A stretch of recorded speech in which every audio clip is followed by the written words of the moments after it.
टूटेल के हैं तो तोड़ी हाल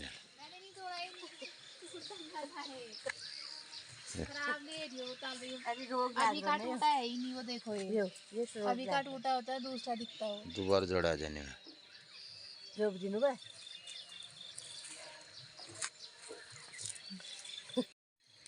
मित्रों नमस्कार, सुप्रभात। मैं गांव पहाड़ उत्तराखंड जजुट से कमला जोशी।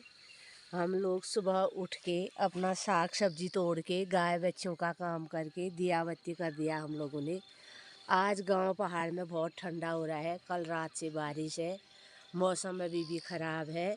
और तो आप लोगों को मैं आज दिनचर्या के बारे में बताती हूँ। आज की दिनचर्या है 24 मई 2023 बुधवार, जेठ 10 गते, जेठ शुक्ल पक्षी, पिंगल नाम संवत्सर, सूर्य उत्तरायण, पंचमी तिथिया। मित्रों ये पपीता तोड़ रहे हैं हम सुबह। ये पंडित जी को देंगे भागवत में, दिन में सुबह पंडित जी को खिलाएंगे दिन में। मित्रों यहाँ पर से हाट कालिका मैया का मंदिर दिख रहा है, भजन लगे हैं वहाँ पर। और आज जेठ माह की जेठ शुक्ल पक्ष की पंचमी तिथि है। आज भागवत कथा का तीसरा दिन है। और आप लोग वीडियो में कल भागवत कथा भी सुने। कैसा लग रहा है आपको भागवत कथा सुनना, ये आप ज़रूर कमेंट करके बताएं। लाइक करें, सब्सक्राइब करें। नमस्कार, धन्यवाद। फिर हमने रात को मंजू दी के नाती का जन्मदिन था, जन्मवार था, और जन्मदिन के गाने भी गाए। आप लोग दिनचर्या के साथ वो गाने भी सुने और देखें बर्थडे कैसा लगा, क्या लगा। आज के कार्यक्रम के साथ कल के भागवत के और जन्मदिन के वो भी देखें वीडियो क्लिप। नमस्कार मित्रों, दिन के 2:15 बजे हैं, 2:14। और बस आजकल क्या है कि सुबह 9 बजे तक कुछ काम 7-8 बजे तक हो जाते हैं, 9 बजे तक। उसके बाद फिर भागवत, और अभी दिन में अब फिर हम कथा सुनने जा रहे हैं। तो बस यही सिलसिला चल निकला है 5-7 दिन का। और हमारी घर गृहस्थी में मोनो भी तैयार होगी भागवत के लिए। सासू और ये और कभी भी आ जाएगा, आजकल दिन में आ जाता है। आ गए, वो भी चले गए ऊपर। चले गए ये रीता दीदी लोग अभी। हाँ। कविराज कैमरे में बहुत ही कम दिखता है वीडियो में बल। हमने आज ही देखा कविराज को बल। हमने सोचा था बाहर है कविराज। मैंने कहा कविराज 8 बजे जाता है, शाम 5 बजे आता है, घर में हम ही ठहरे। तो आज दिखाई देगा कभी भी कहीं ना कहीं। तो अभी देखो हमारे वहाँ जो मेहमान आए हैं वो भी तैयार हो रहे होंगे। अंगूर की बेल में इतने अंगूर आने लगी और कुछ ओलों से ऐसे हाल भी बन गए इनके।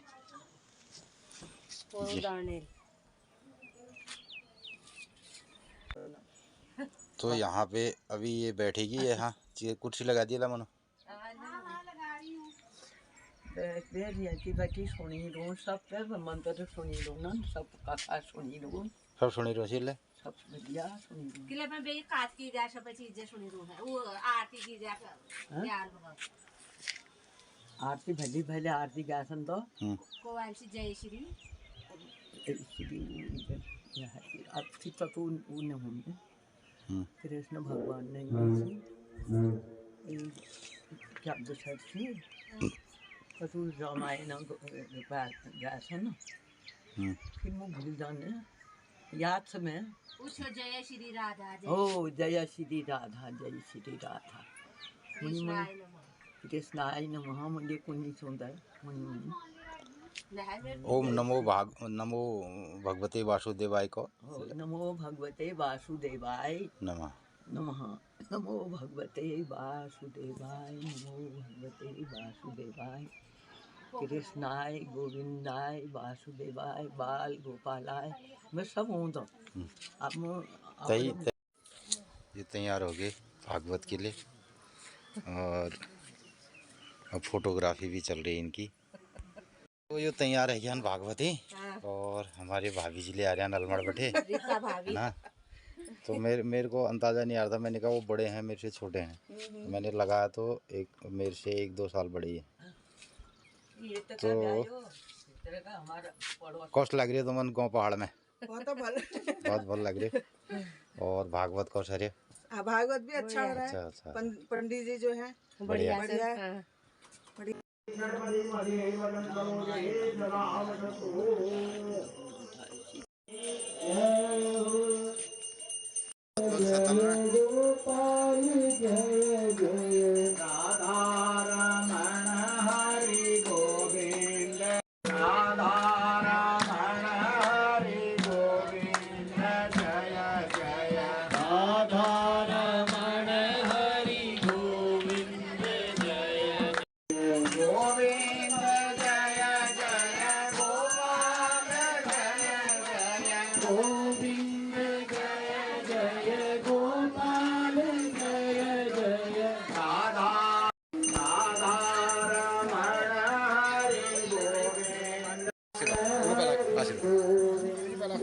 आशीर्वाद हो।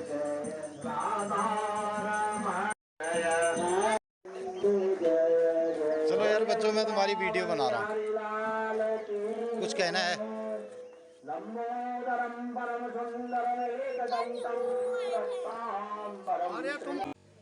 वंशी विभूषित करान्नवनीरदाभार पीताम्बरादरुण व्यंग फलाधरोष्ठा पूर्णेन्दु सुंदर मुखादर बिंद नेत्रा कृष्णात् परम के जगद्गुरु कृष्णं वंदे जगद्गुरुं। बोलिए वृंदावन बिहारी लाल की। हरि कृपा में अभिरुचि रखने वाले आप सब श्रोताओं का हृदय से अभिनंदन। लाल की।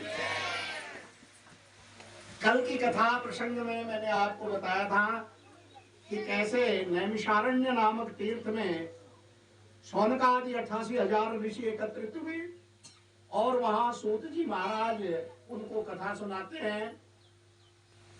तो ये श्रीमद् भागवत महापुराण में मैंने कल भी आपको बताया था, द्वापर के अंत में महर्षि वेदव्यास द्वारा भागवत की रचना हुई।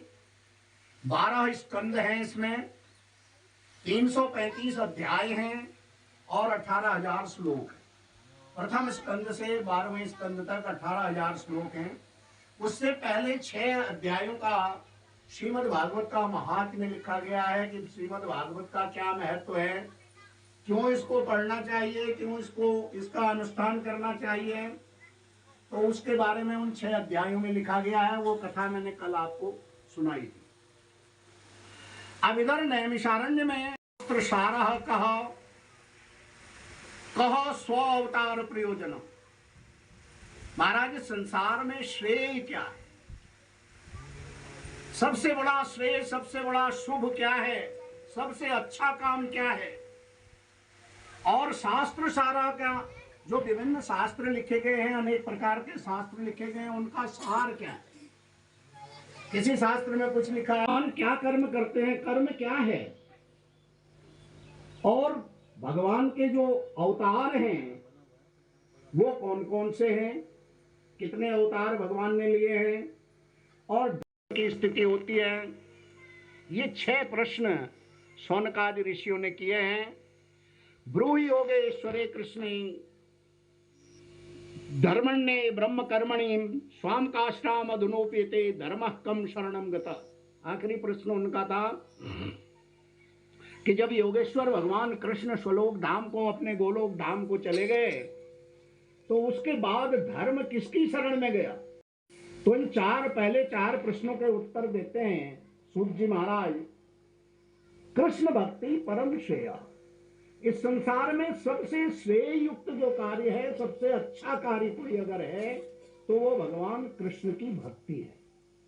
इससे बड़ा श्रेय और कहीं नहीं मिलने वाला। देवताओं की पूजा, पुनरपि जननी जठरे शयनम, बार बार जन्म लेना, बार बार मरना और फिर माता के गर्भ में जाना। आगे कथाओं में आएगा जीवात्मा को कितना कष्ट होता है माँ के गर्भ में। लेकिन भगवान कृष्ण की भक्ति ऐसी है, ये परम पद मोक्ष पद को देने वाली है। भगवान नारायण की भक्ति, भगवान विष्णु की भक्ति, भगवान कृष्ण की भक्ति जो है वो अपने परम गोलोक धाम को प्रदान कराती है। इसलिए संसार में इससे बड़ा श्रेय कोई नहीं है। शास्त्रों का सार है।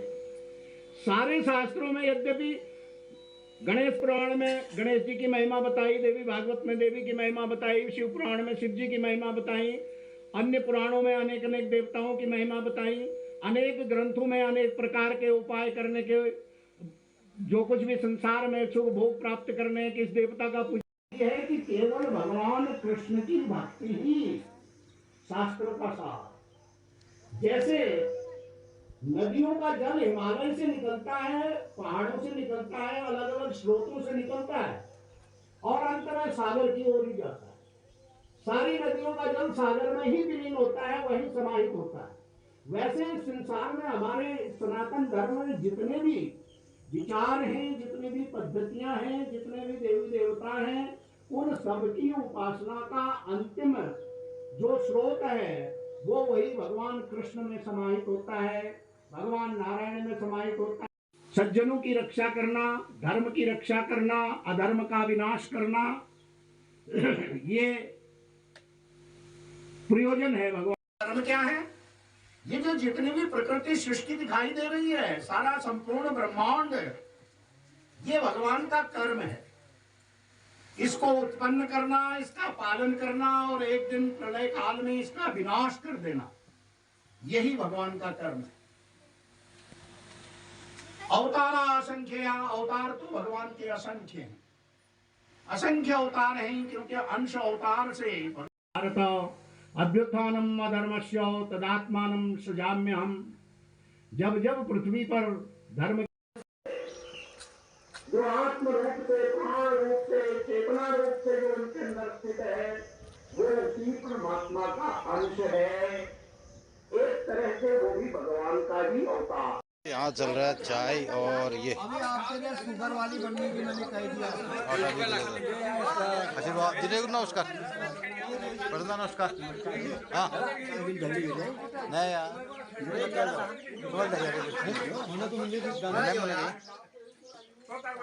मैं तो यही छो कल करे तो सही बात है।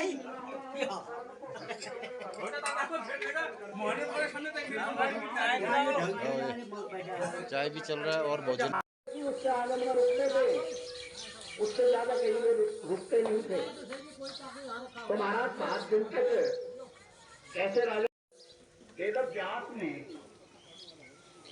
वेद पहले एक ही था लिख दिया, लेकिन उसके बाद भी मन में संतोष नहीं था। माता पार्वती को इच्छा हुई, सुनो सुनो तो सही। सुखदेव जी एक गुफा में पहुंच जाते हैं और वहां ध्यान लगाकर बैठ जाते हैं और वेद व्यास को पता नहीं लगता कहाँ गए हैं। बाहर ही गुफा के बाहर से द्वैपायनो विरह का तराजुहावो, पुत्र के वियोग में दुखी होकर वेद व्यास आवाज लगा रहे हैं, पुत्र कहाँ हो, कहाँ हो, कहाँ चले गए हो, मैं तुम्हें देखना चाहता हूं। तभी महर्षि वेद व्यास कहते हैं कि मैं अब कहाँ जाऊं, किसके शरण में जाऊं। भगवान कृष्ण की स्तुति में श्लोक उनके मन में आता है और श्लोक बोलने लगते हैं। अहो बकीयं स्तनकालकूटं जिघांसयापाय यदप्यसाध्वी लेवे गतिं दातृचितां ततोऽन्यं कं वा दयालुं शरणं व्रजेम।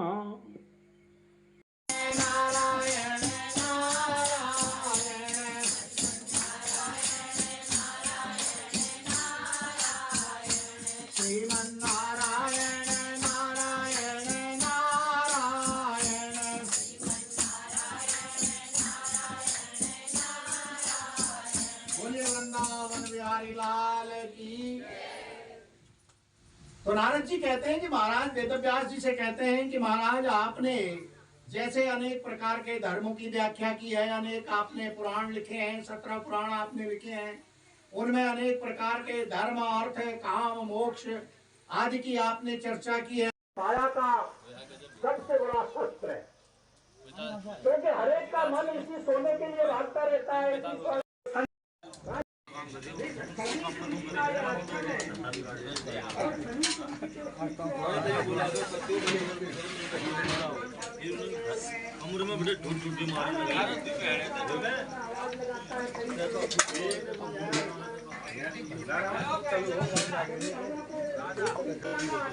और सुटिया और आज खीर है।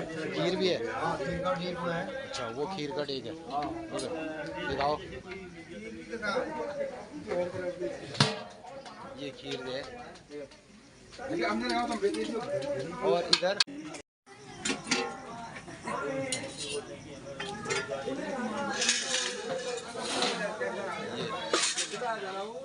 ये तरी वाली रस वाली सब्जी, इसके अंदर भी खुशबू चली गई। पहाड़ी धनिया, पहाड़ी धनिया। ये देखो, रोटी इतनी पतली बन रही है, हवा में उड़ेंगी ये। 25-25 रोटी खाएगा एक आदमी। बुरखा की बन रही पूरियाँ गरम गरम।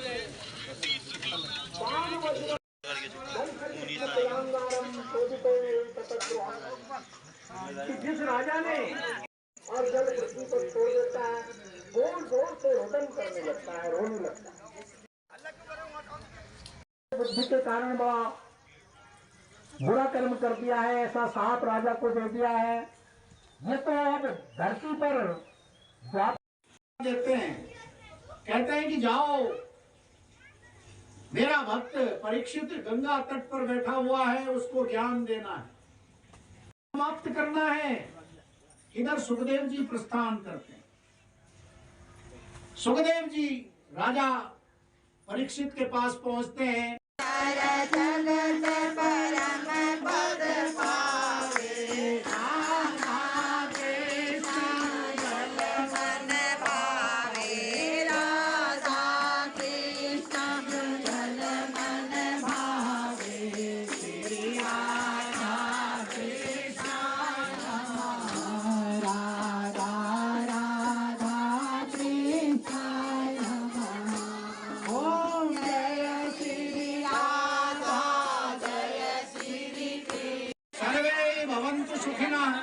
सर्वे सन्तु निरामया, सर्वे भद्राणि पश्यन्तु, मा कश्चित् दुःखभाग् भवेत्। बोलिए वृंदावन बिहारी लाल की जय।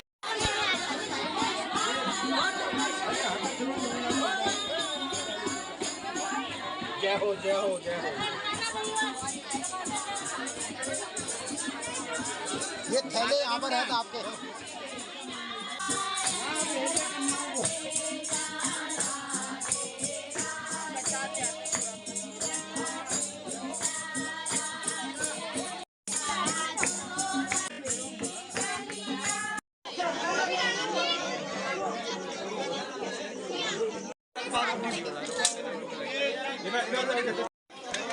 मैंने एक रात साहब तो यार ये नहीं है आगे लगे।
के नाती का। हाँ ये चलो का बना लिया मेरे नाती का भी है, बत्सल कुमार का, दद्दा का भी है, दीदी के नाती का भी है। तो तू बर्थडे से ना आज? अभी कृष्ण कन्हैया का होगा चौथा बर्थडे। तो 3 बर्थडे हैं आज और ये बर्थडे मना रहे हैं बिल्कुल पारंपरिक गीतों के साथ और केक काट के नहीं। और आज गांव बाढ़ के पुराने गीतों के साथ।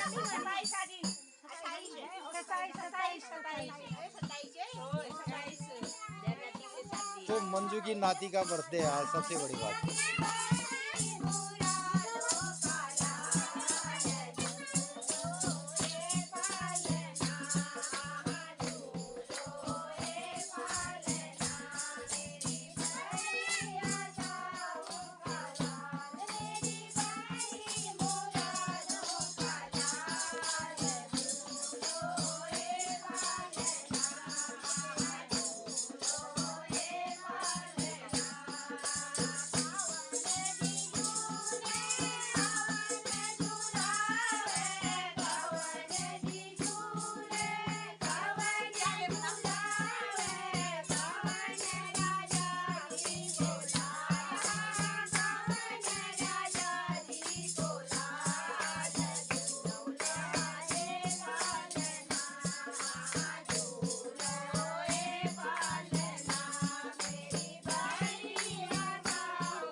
मित्रों, हमारे घर गृहस्थी के साथ आपको ये ब्लॉग कैसे लगते हैं, इसमें ज़रूर प्रतिक्रिया करें, कमेंट करें, लाइक करें। नमस्कार, धन्यवाद।